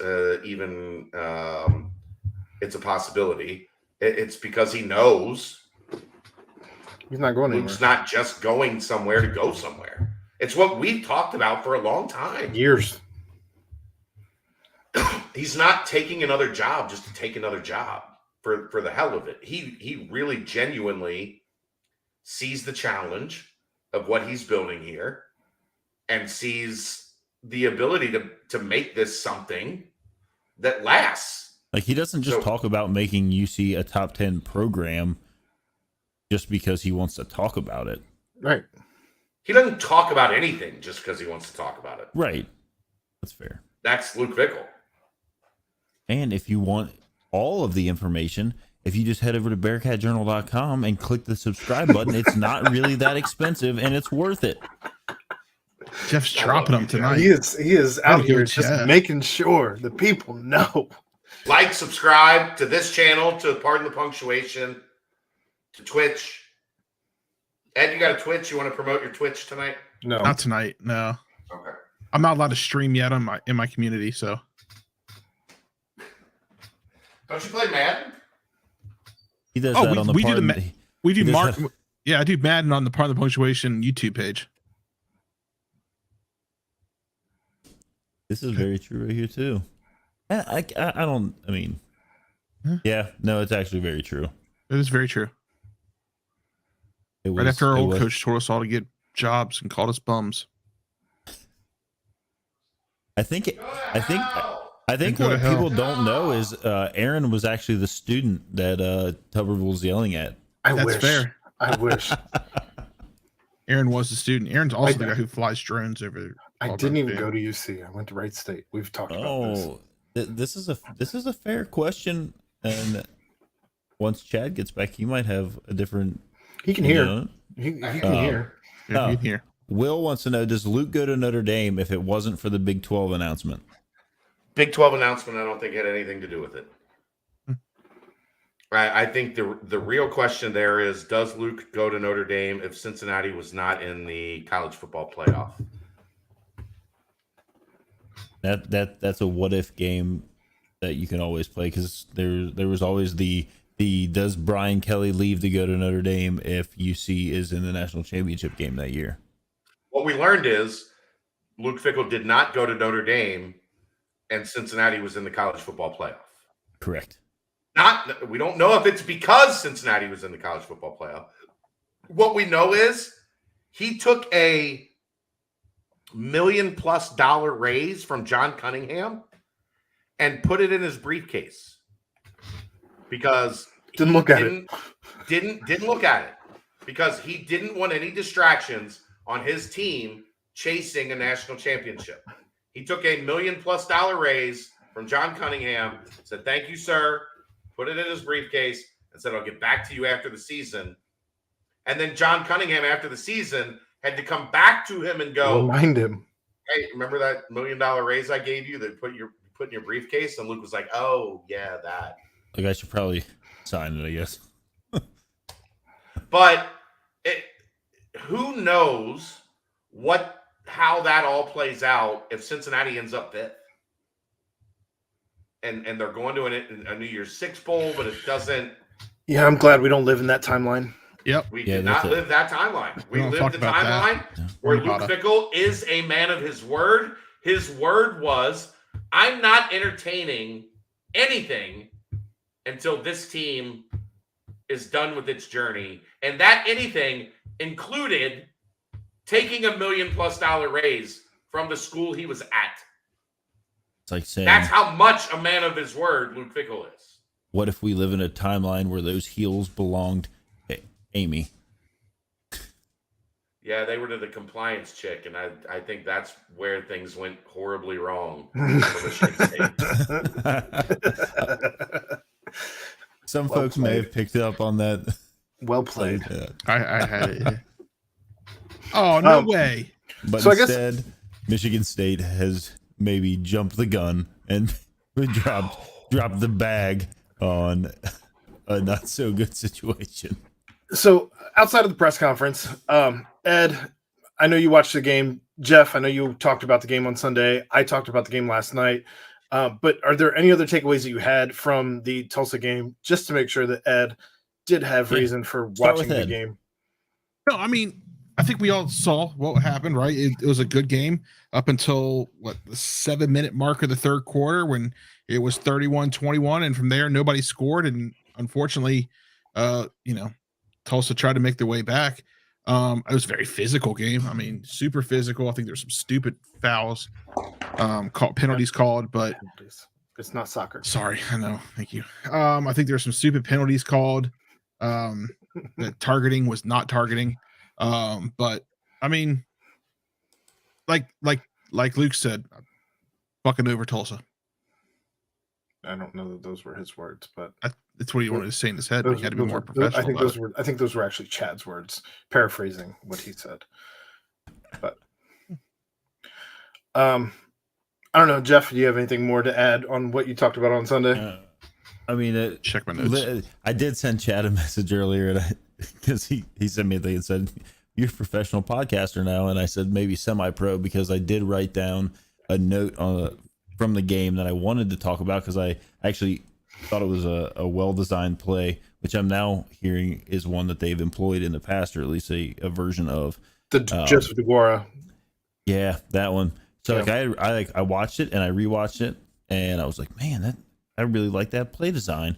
For those that don't know, it's the play where it was a play action. Ben Bryant looks off into the flat at Jaden Thompson. The corner bit on it, and Tyler Scott was wide open on a go route, and it was a touchdown, 61-yard touchdown. I wanted to bring it up and talk about it Sunday, but Dave and I pulling it got up. to do. Give me a second. I'm pulling it up. Okay, Justin. I know that's where I'm at. I was looking at my notes. I did have one other note. I went to a youth football game here in Milford on Saturday, and there were more fans there than there was at the Tulsa game. Here's a question I want to throw your guys' way. Are you concerned at all about this team scoring in the second half? I know Chad and I had talked about them needing to start early more often. But now I find that scoring in the second half when you score early is starting to be a concern. You want to go first, Ed? I mean, yeah, it's absolutely a concern because, you see it in so many games where momentum is built in the second half, and if another team goes on a run and we can't score in the second half, I mean, yeah, it's absolutely a concern. But I don't know. It was Tulsa. Here's the play. I did find it. I am bringing it up right now. I'll talk about. I'm not really too concerned about it. I think that to be honest with you, I think that UC is kind of working just kind of through some things to see really where everything's going to fall. Look, they're not going to always be able to throw go routes every other play and score 38 points and a half and then back it up in the second half that way. I know it comes down to some of your key points, Aaron, that you make on the nightcap on Fridays. Taking care of the ball. Just take care of the ball, run the clock out in the second half. That's what's got to be, and not be like super exciting football there. I'm okay with it. Just get the win. I agree with Francis here. That one of the key takeaways was that the run defense was much improved versus Tulsa compared to last year. So here's the play, Jeff, that you were wanting to see. Yeah, it's a great play design. I mean, it's probably gonna. Hey, producer, make that bigger. It's probably gonna buffer a lot, but If you notice, Jaden Thompson throws his hands up in celebration even before the pass is thrown. Or Wasn't right there as a the pass play? is thrown. Wasn't there a play just like that ran for Travis Kelce in a bowl game? Maybe. I feel I like don't know. there was. I was worried It's if I made it unfortunate. bigger, it would buffer more, but we're She good. said. I don't think that's how that works. I mean, it's not super smooth, but everybody gets the point there. Jaden Thompson comes across the middle into the flat. Corner bit on it, and Tyler Scott was wide open. So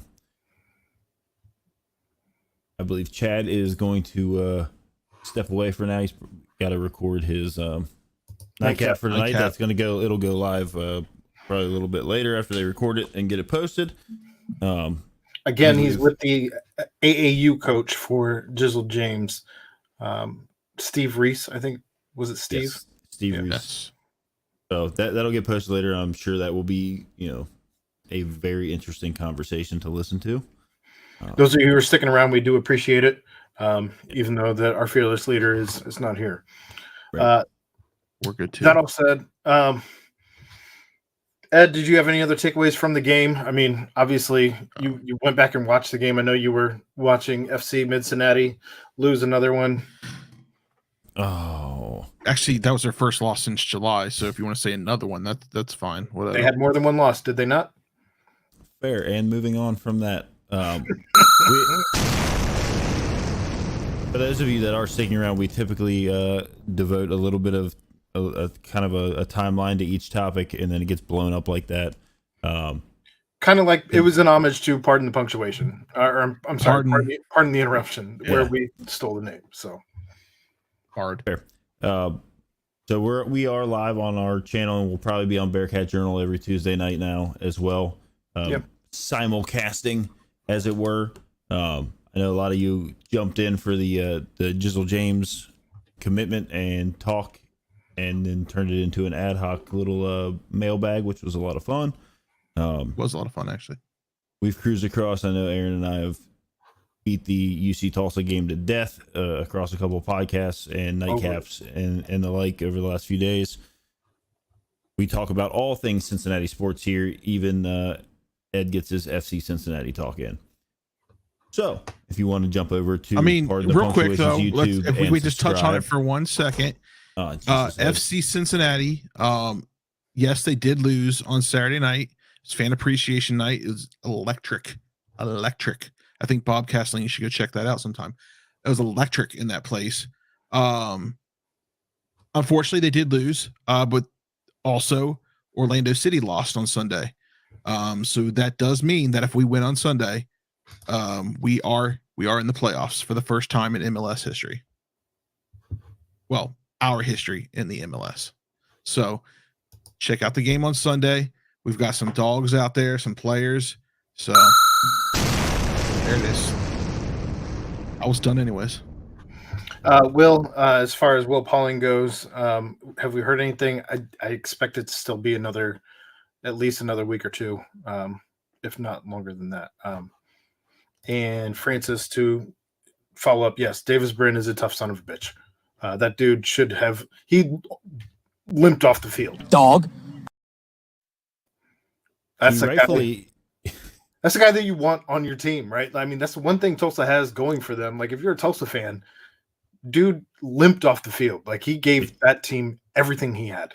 He rightfully could have not started that game, and I don't think you could fault him because he was clearly hurting. Dave and I talked about it, like with the pass rush that we got and his inability to move. It caused a lot of issues. I mean, 11 sacks, countless quarterback hurries, and mistakes that were made back there. I don't know if it's a more competitive game if they run out the other kid. I unfortunately don't. I think it's Braylon Braxton. Is that his name, Aaron? Yes. You know? Yes. But yes, all the way back to your point, Francis. He is a tough individual, and kudos to him for suiting up and getting out there and just getting obliterated play after play and getting back up for some more. Speaking of getting obliterated, We go back all the way to Thursday night, and the Bengals brought out the white helmets, and Tua Tagovailoa got obliterated. And that was since the last podcast, wasn't it? It was. Yeah, we do this every Tuesday. So going back to Thursday night on the Bengals. Good game. I don't want to get too in the weeds on this game, as it's. I mean, we're like 6 days, 5 days removed. I don't know whatever we're at. We are far removed from that game. That said, we still got to talk about it because that's what we do here. Tua got destroyed, and I want to know what your thoughts are, as we have now seen the NFL is still investigating them putting him back into the game on Sunday prior and him playing on Thursday, and have now fired the neurologist who completed the exam on that Sunday, who was not employed. I don't know how it was he's like contracted through the NFLPA. So, T-Win noticing the open hole in your wall, Ed, and concern for your safety and well-being. That's been there for many years. I covered it up with a picture once. I just gotta get a plate to put over it, and it's been about 5 years. I haven't done Moving it. on. Thank you for the concern, though. But what do you think about Tua playing? What do you think about? I don't think that there was anything malicious or dirty with the hit. It was simply a football play. It was absolutely not malicious. It looked worse in real time than it did in replay. The replay, it looked like a normal play, but in real time, my goodness. I mean, in the replay, it looked like his head whipped hard, like hard. I didn't think that it looked all that bad until like live. It obviously did, because the camera angle made it look like, I thought his hand, like I thought he got snapped over and like rolled over his fingers, and I thought his fingers were all broken.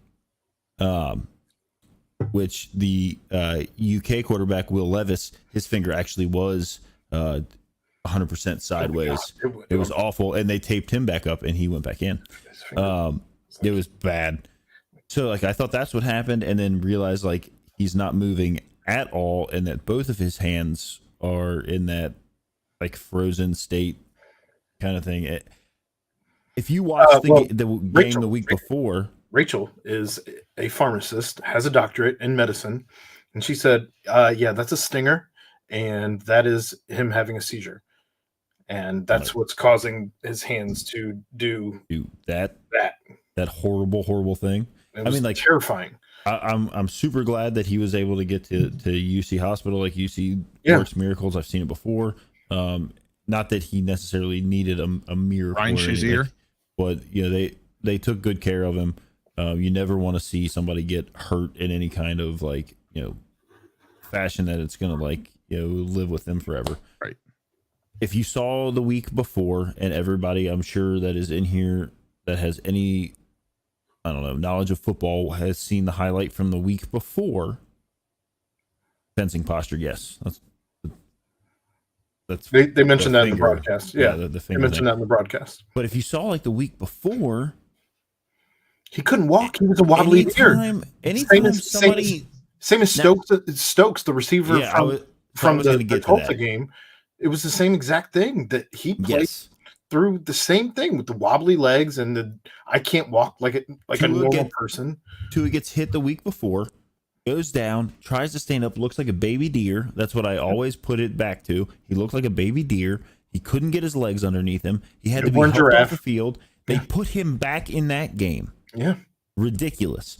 Then on a short week, he's right back out there.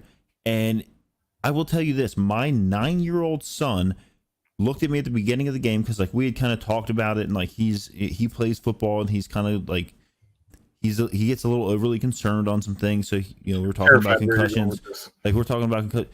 He said at the beginning of the game, "Dad, if Tua gets sacked, he's going to be out of the game because that concussion is going to come back." I'm really glad that that's what he said to you, and not like him. Well, I was worried that he was like putting things together and gears moving, and Dad, could that happen to me? Well, he's asked those things, and we talk about it. It's a very real thing. He plays football. He knows that he could get hurt playing football, but that's why we learn to tackle. That's why we learn to do things the right way. And if there's any injury that happens, like, I told him flat out, like, if you get hit in a game and you can't stand up afterwards, like, well, and that's you're where not going back in. That's where fake John Goble is right now. If you get up looking like you just took a shot from Tyson, you should not be allowed back on the field. End of story. They were talking about this at halftime, and they talked about it again in the post game, that same game, where they have spotters throughout the crowd sitting in the stands to watch for these types of things that maybe they aren't seeing on the field because they have just different viewpoints, right? To where they're looking for these types of things. I don't know how you have all of these firewalls in place and it still goes through. Happened. It still goes through all of these processes, and that at some point somebody has to be culpable. And I don't think it's just the neurologist who said it's okay for him. Okay, let's be honest.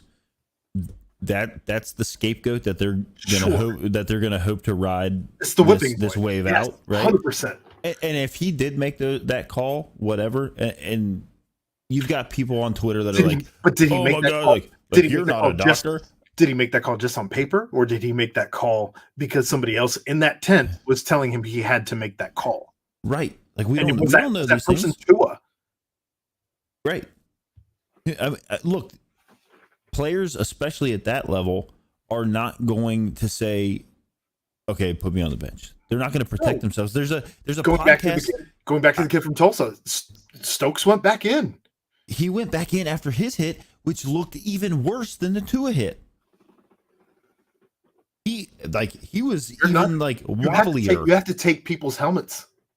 You've got to. And this goes all the way back to, and I know this is a Cincinnati podcast, and we don't talk in any kind of good light about the Steelers, but there's a clip from, I believe it's the I Am Athlete podcast with Ryan Clark and Mike Tomlin are in there, and they're talking about a game in Denver because Ryan Clark has sickle cell.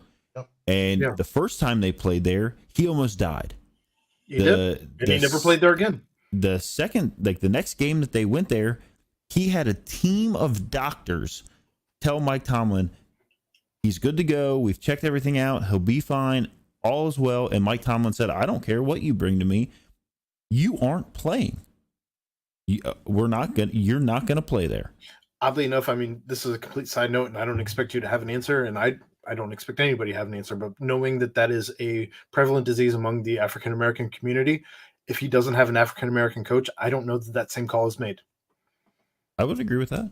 That's fair.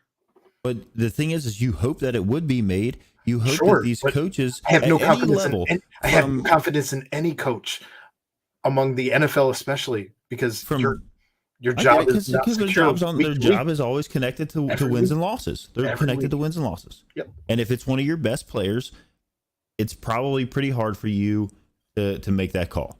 But you would hope that any coach from a peewee level to a professional level is going to look at a player and say, this is not a good situation for you. I'm taking your helmet. And that didn't happen for Tua. And I don't care. Look, I'm not a doctor. But I can tell when I see somebody that's stumbling across the field and can't stand back up, that is a professional athlete and can't get their own feet underneath them after they take a shot. You don't need to go back on the field. You're getting paid regardless. We've seen too much. We know too much now. It's not worth it. Don't do it. Keep them out of the game. If it happens to Joe Burrow, if it happens to anybody, T. Higgins, mix any of the guys that we've got on our team here, they don't play. And you have to, and I get it, like some fans might be like, oh, you got to be tough. It's not about that. This is a sport. It's a kid's game. It's something that they're out there playing. It's not worth giving up the rest of your life over because you go back out there and take, they keep talking about the second shot syndrome or whatever it is, second hit syndrome. Like, it's not good. So switching gears, because we could talk about this we're already an hour 55. Just real quick, T-Gwyn, I fixed. T-Win. T-Win, sorry. I fixed the whole situation. Good job. I covered it up with a graded Kenyon Martin card. Of course you did. He expects you to have his jock strap there next time. In Sorry. any case, signed, of course. In any case, going back to the Bengals game, though, 27-15 was the final score. And the last thing I want to ask about is we talked at length a couple weeks ago, even last week, about this offensive line. Offensive line is starting to get things in place. And now that we're in week 4 and week 3, crazy that they're finally starting to gel together. This goes back to our point. Obviously, you don't want to see an injury happen, and that hasn't happened yet. Put them together in the preseason. So Play some snaps. real quick, I had that in my notes. I have this in my notes as well. Yes, they're gelling together to protect Joe Burrow. 2 sacks in 2 weeks. Yeah, they're Totally. gelling together to protect Joe Burrow. But is it them, or is it Mixon in the running game that we can't get going? I think those are 2 different questions. Yes. Mixon did have a meeting with the offensive line. That We was did put have a out meeting today. with him. Yep. We'll see what comes of that. I guess I want to get back to the fact that this line should have played together in the preseason. I don't know what they were we doing. talked about it, I think, every show since the season started, that they're not ready. You take all these pieces and you put them together, and on paper they're supposed to be like a functioning offensive line, and they we clearly talk about- they weren't comfortable We- where they're at. We talk all the time about UC being day one ready for football, for basketball. When they move to the Big 12, you want your offensive line for a professional football team to be day one ready, not, hey, this is the first time we played together, guys. Let's go. Right. Crit Keeper brings up a great point that we really don't have time to get into. Mixon has apparently been tipping. That's been something that's been flying around on Twitter. He's been tipping when he has been on a running play as opposed to a pass play, or he's The way he's setting up, he's either standing straight up or they're allowing leaning the other forward. team to steal signs, Ed. Yeah. I understand what you're saying. Thank you. I wanted to make sure you got it. You seemed confused. You had that confused look. Well, at first I was confused, but then I understood. You Couple things to petrified? round this off. I love the white helmets. I've heard from some people that For they sure. want them like permanent.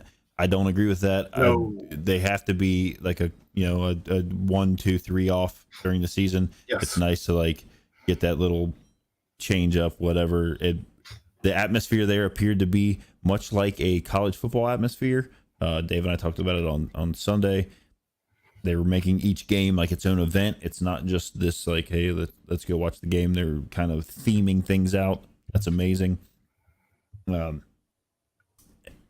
I think the Bengals are on the upswing here. Okay, All last the thing- AFC North teams lost. Go ahead. Last thing I want to bring up before we move on from the Bengals, I feel like you were kind of putting a nice little I bow am. on it. So I did want to bring up, I want to ask you guys real quick. Are you concerned that we have played 3 backup quarterbacks and have 1 win, or I'm sorry, 4 backup quarterbacks, right? We have No, 3. No, 3. Teddy, we have Joe Flacco, we have, well, Oh yeah, that's right. Because he was technically the Yeah, that's a good point. Trubisky is now a backup. Yeah. I can't imagine him starting next week. So we have now played 4 backup quarterbacks. because we always play are you- worse against backup quarterbacks. Are you? I don't- And to be honest, I didn't know Teddy Bridgewater was the backup quarterback down I there. knew And that. I knew. when they trotted him out on the field, I was like, I mean, it's not like there's really, I don't think, much drop off there. It doesn't concern me. He's been Like, successful in Cincinnati before. Let's just say that. Right. We're gonna So use Louisville. I think it is what it is. I mean, it's like when people complain about the white helmets for the UC Bearcats. Like, All I right, think it's a non-issue. Just wanted to know if you were concerned at all that they've now played 4 backup quarterbacks and have 2 wins to show for it outside of. Hey, first place in the AFC North. Fair Although I enough. think the Browns maybe hold the tiebreaker All or right. whatever. Moving on. Do your thing, Ed.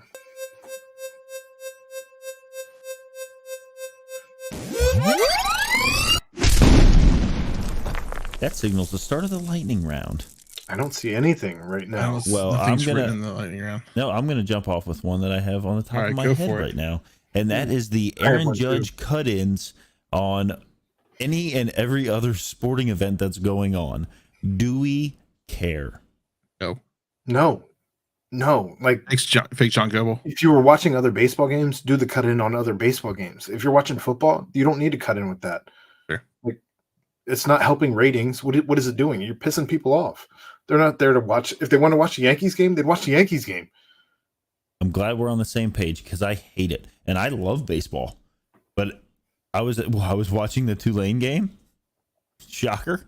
But when they were, it was funny when they were driving down at the end of the game, and I know it's not one that like moves the needle much, but when they were driving down at the end of the game, they're almost the entirety of their 2-minute drill was in silence in half the screen because Aaron Judge was taking an intentional walk.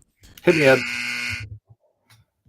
So there was a home run hit tonight by Aaron Judge. Anyway, If you're about to talk about him, if you're about to talk about Hample, I was going to say that he didn't catch it. he said he complained on Twitter that the ticket was too much. It was 22,000. All right. Sorry about you. I'm glad it Oh, wasn't. I'm sorry. 2,200. I'm sorry. Just I don't care. Look on Jeff's I'm face. just happy it wasn't Zach Campbell who caught the ball, because fuck that guy. Yeah, we don't like Zach Campbell. I got another one though. Go for it. The Reds lost 100 games. How did they lose tonight? 100 games officially today. The only shining star to come out of this season for the Cincinnati Reds, maybe not the only one, but the biggest, brightest shining star. Yeah, I went past the buzzer because F your buzzer right now. Hunter Green is going to be a dude. And I look forward to seeing just some of the young pieces flourish and develop before we trade them off, because we can't afford to keep any of them because this ownership group sucks. All I'm going to say is, in my lightning round ender here is part of the Punctuation YouTube channel. Go like, subscribe, drop some comments. Bearcat Journal, go like, subscribe, drop some comments. It helps us all out. We've been doing this for a while. We cover all the Cincinnati sports on this. I know there's probably a ton of people who have never even seen any of our faces. We appreciate you sticking around. We do. It's one of those nights where we kind of jumped off of our new format that we do. Show is definitely longer than it normally is.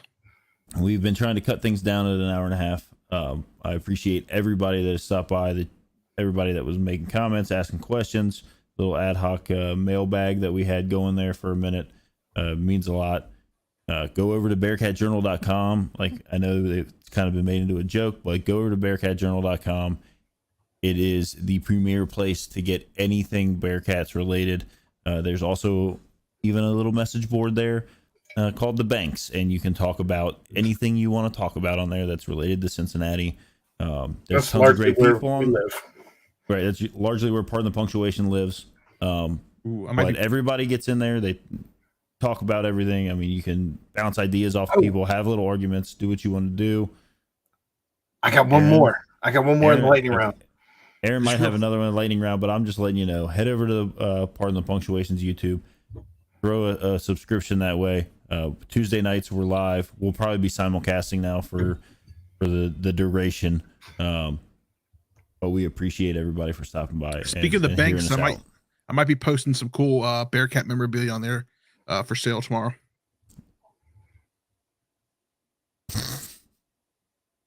That's Ed. Go ahead, Aaron. What's your final? Oh, I blanked. Why did you? It took so long. I did. Wasn't me.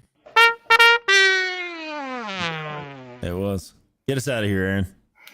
Oh, and a bum? I was gonna say there's no bum of the week. You're treated like a damn bum, you know that? Bum. A bum. You're a bum. And that's all you'll ever be. A bum. Well, that hurts, man. Bum of the week. What you got? I'm going to go ahead and go with Jake Runyon and Chase Kaminsky. If you don't know those two names, there are two fishermen who were in a fishing tournament here in Ohio this week. And, because they couldn't catch big enough fish, they went ahead and put lead weights in their fish and they were caught. And apparently, this isn't the first time they've been caught. It's just, well, this isn't the first time they've been accused. This is just the first time they've actually Fish fillets in the been fish. caught. Yeah, they were putting walleye fish fillets inside that fish. That was nice of them. But apparently, last year they were accused of cheating, and they were able to somehow pass. They failed 2 lie detectors, but passed 3. So it's like, oh, okay, you're fine. But they're bums. How's that work, Jeff? How does that work? It doesn't. Jeff, didn't you have one also this week? Yeah, the closed captioning guy at the end of the Bengals game when the Who Dey chants broke out. Closed captioned, who they say going to beat that mango. I'm sure it's all AI. It probably is. I'm sure it's all AI. Get it together.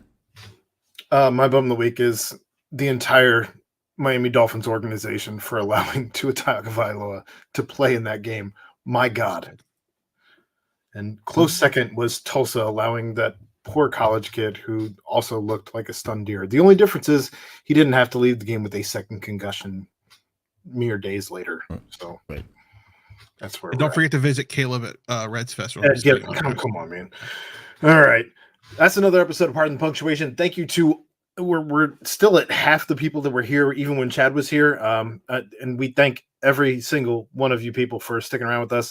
For a lot of you, it was the first time you gave us a chance. We hope to see you back here next week, doing the same thing that we do every week. But for my co-hosts, for Ed Mayhall, for Jeff Howell, for Chad Brendel, who's no longer here, we'll see you next week, 9:15 Tuesday nights. See ya! What?